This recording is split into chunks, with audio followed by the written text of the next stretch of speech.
Nor was the Pathan exactly chivalrous in his treatment of women. The kidnapping of Molly Ellis in 1923 was a notorious and sensational case in point.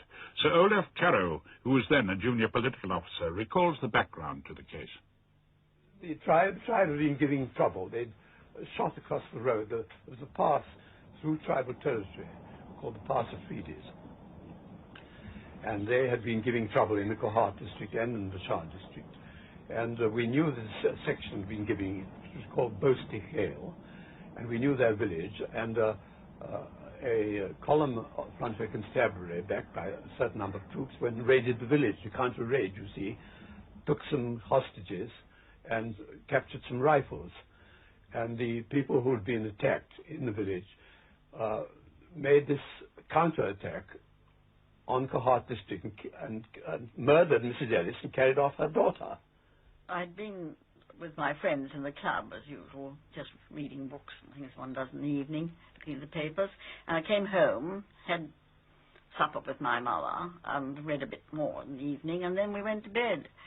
And how long after, I don't know, but I was aware of being woken up by my mother calling for me.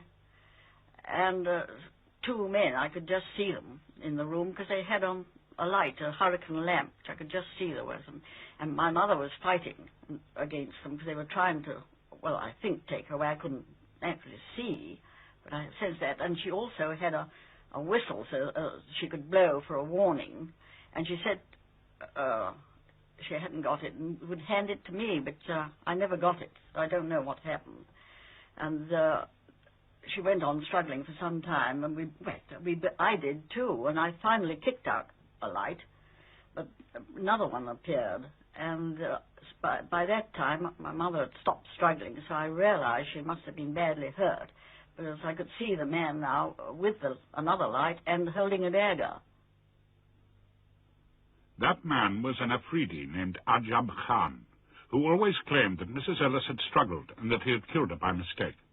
But the kidnapping of a 17-year-old British girl by Pathans, let alone the murder of her mother, was enough to send shockwaves reverberating throughout the empire. Although she suspected that her mother was dead, Molly Ellis did not believe that she herself was in great danger. They treated me very well. I mean, there was no case... I didn't think once we got out of the bungalow, that they were going to kill me then at all. There was no indication whatever. Until they could arrange for the demanded ransom to be paid over, her captors had to keep on the move, slipping from one hiding place in the mountains to another. We moved every night as soon as it was dark, and went to some point which they'd obviously were making for, and generally they managed to get some food from their local, well, because they were in tribal territories, and they had all their various friends.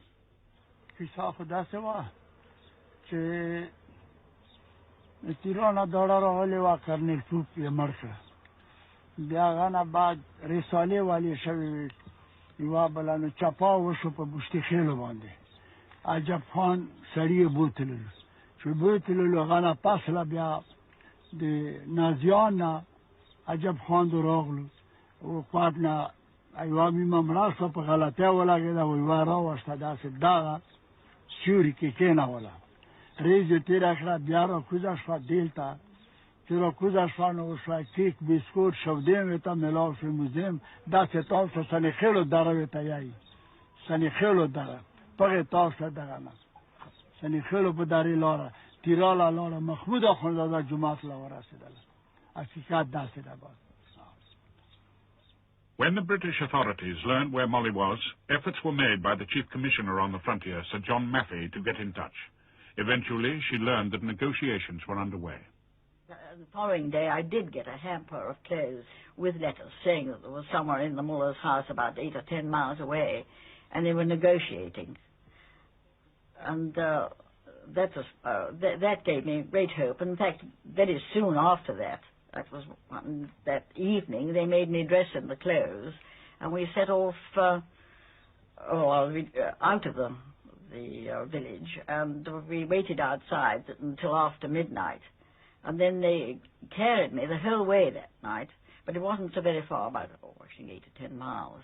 And then I found myself in the mullah's house of the main village. At this village, the rescue party, led by a redoubtable mission nurse named Lillian Starr, negotiated for her release.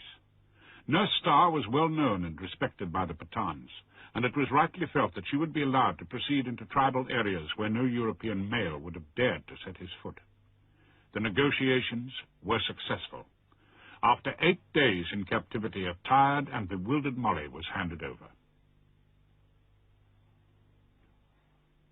The ransom was paid, and Ajab Khan disappeared across the border into Afghanistan, leaving those who had shown him hospitality to face the wrath of the British authorities.